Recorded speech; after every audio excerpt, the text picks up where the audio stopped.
NPO गैर व्यापारिक संस्थाओं के लेखांकन। एनपीओ गैर व्यापारिक संस्थाओं के लेखांकन। एनपीओ का फुल फॉर्म हुआ नॉन प्रॉफिटेबल ऑर्गेनाइजेशंस।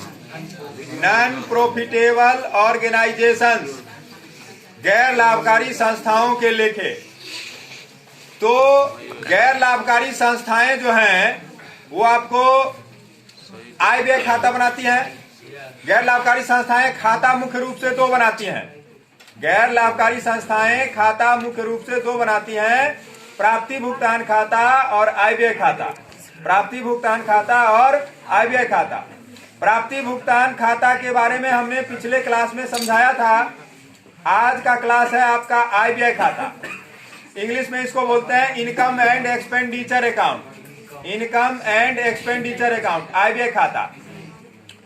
जिस प्रकार व्यापार करने वाली संस्थाएं, बिजनेस करने वाली संस्थाएं वर्ष के अंत में शुद्ध लाभ या शुद्ध हानि की जानकारी प्राप्त करने के लिए लाभ हानि खाता बनाती हैं, ठीक उसी प्रकार उन्हीं नियमों के आधार पर गैर व्यापारिक संस्थाएं आय व्यय खाता बनाती है।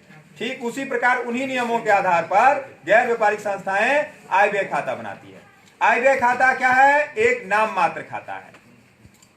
इसके क्रेडिट साइड में चालू वर्ष से संबंधित सभी प्रकार के आयगत आयों को दिखाया जाता है।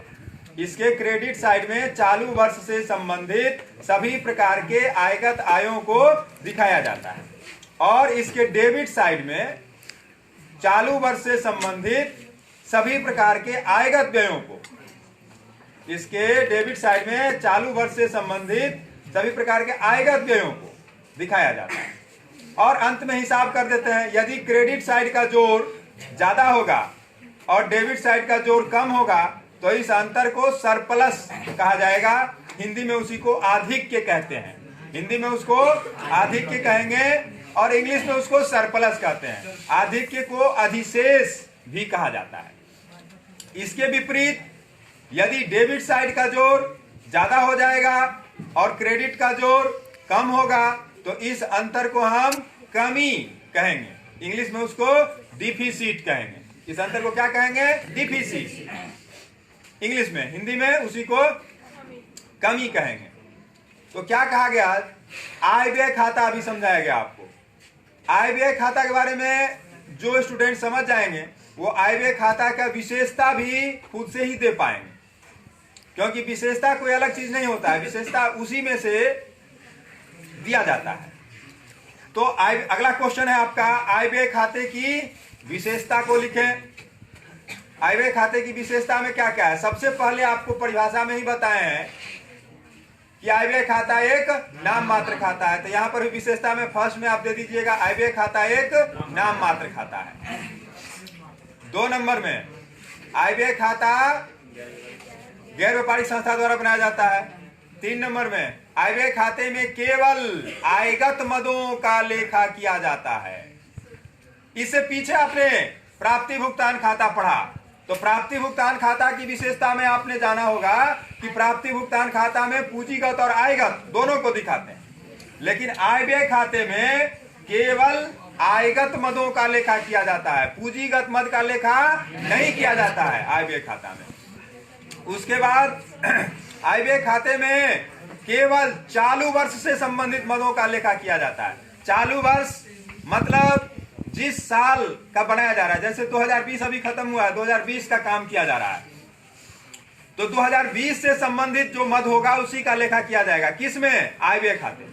लेकिन इससे पीछे आपने प्राप्ति भुगतान खाता पढ़ा था, तो प्राप्ति भुगतान खाते में चालू वर्ष, पिछले वर्ष और आने वाले वर्ष किसी तरह का मद रहेगा तो उसको हम लोग दिखाते हैं। कौन में? प्राप्ति भुगतान खाते में। लेकिन आय व्यय खाते में नहीं। आय व्यय खाते में केवल चालू वर्ष से संबंधित मदों को दिखाया जाता है। उसके बाद देखिए अंतर, आय व्यय खाते की विशेषता भी बता रहा हूं। तो आय व्यय खाता को जो लड़का समझ जाएगा तो उसके लिए विशेषता देना कोई बड़ी बात नहीं होगी, क्योंकि इसके डिफिनेशन में ही जब बता रहे थे आपको तो सबसे पहले बताया कि आय व्यय खाता एक नाम मात्र खाता है। तो विशेषता में भी पहला दे दीजिए आय व्यय खाता एक नाम मात्र खाता है। अब आय व्यय खाता नाम मात्र खाता क्यों है जी? क्योंकि आय व्यय खाते में केवल आय और व्यय का लेखा होता है, नाम ही है इसका आय व्यय खाता। आंसर क्या निकलता है? सरप्लस या डिफिसिट। सरप्लस या डिफिसिट प्रॉफिट या लॉस की ही तरह का होता है, सरप्लस या डिफिसिट प्रॉफिट या लॉस की ही तरह का होता है, या प्रॉफिट या लॉस का ही दूसरा नाम उसको कह लीजिए। चूंकि ये बिजनेस करने वाली संस्था नहीं होती है, तो बिजनेस करने वाली संस्था को जो इनकम प्राप्त होता है साल के अंत में, जो शुद्ध परिणाम प्राप्त होता है बिजनेस करने वाली संस्था को, वो उसको शुद्ध लाभ कहती है। लेकिन जो गैर व्यापारिक संस्था है वो शुद्ध लाभ कैसे कहेगी? लाभ तो कमाना ही नहीं है उसको। तो इसीलिए अगर आमदनी ज्यादा होता है और खर्च कम होता है तो उसको ये क्या कहती है? सरप्लस। और यदि खर्च ज्यादा होगा, आमदनी कम होगा, तो उसको क्या कहेगी? डिफिसिट कहेगी। तो आय व्यय खाता का विशेषता मैं समझा रहा था। आय व्यय खाते की विशेषता में सबसे पहले देंगे कि आय व्यय खाता एक नाम मात्र खाता है। दूसरा, आय व्यय खाते में केवल चालू वर्ष से संबंधित मदों का उपयोग किया जाता है। तीसरा, आय व्यय खाते में केवल आयगत मदों का उपयोग किया जाता है। आय व्यय खाता गैर व्यापारिक संस्था द्वारा बनाया जाता है। कौन बड़ी बात है? अब आते हैं हम लोग, एक क्वेश्चन और लिखा है, प्राप्ति भुगतान खाता और आय व्यय खाता में अंतर। हम दोनों क्वेश्चन आपको बता चुके हैं, प्राप्ति भुगतान खाता भी बता चुके हैं और आय व्यय खाता भी बता चुके हैं। तो जो स्टूडेंट प्राप्ति भुगतान खाते को अच्छे से समझ गया होगा और आय व्यय खाते को भी अच्छे से समझ गया होगा, उसके लिए अंतर देना कोई कठिन बात नहीं है। प्राप्ति भुगतान खाते में मैंने अभी अंतर दे रहा हूं।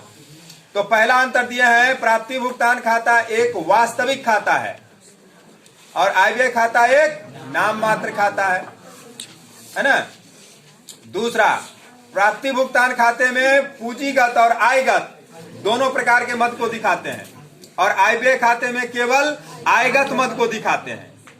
तीसरा, प्राप्ति भुगतान खाते में चालू वर्ष, पिछले वर्ष, आने वाले वर्ष सभी से संबंधित मदों को दिखाया जाता है और आय व्यय खाते में केवल चालू वर्ष से संबंधित मदों को दिखाया जाता है।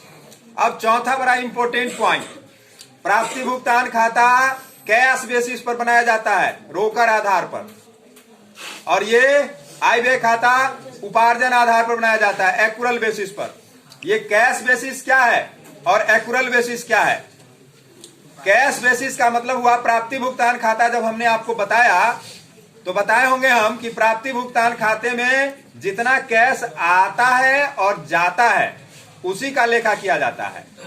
बाकी बकियौता का लेखा इसमें प्राप्ति भुगतान खाते में नहीं होता है कि इतना मजदूरी बाकी रह गया है देना है, उसको हम प्राप्ति भुगतान खाते में नहीं दिखाते हैं, या इतना चंदा मेरा नहीं मिला है बाकी है, उसको हम प्राप्ति भुगतान खाते में नहीं दिखाएंगे। उसका नाम ही है प्राप्ति भुगतान।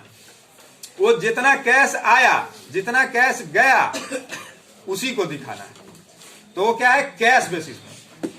और उपार्जन आधार का मतलब हुआ कि जो मैंने उपार्जन कर लिया है, कमा लिया है, मिला नहीं है, वही उपार्जन होता है ना। तो आय व्यय खाता कैसा होता है? लाभ हानि खाता की तरह का होता है।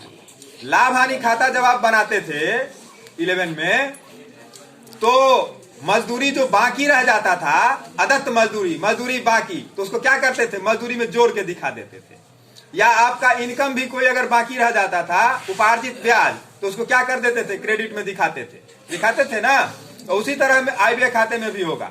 जो कमा लिए हैं, नहीं मिला है, और आयगत आय है, चालू वर्ष से संबंधित है, तो उसको हम दिखाएंगे। इसीलिए क्या कहा गया कि प्राप्ति भुगतान खाता रोकड़ आधार पर बनाया जाता है और आय व्यय खाता उपार्जन आधार पर बनाया जाता है। इतने में कोई दिक्कत? बंद किया जाए।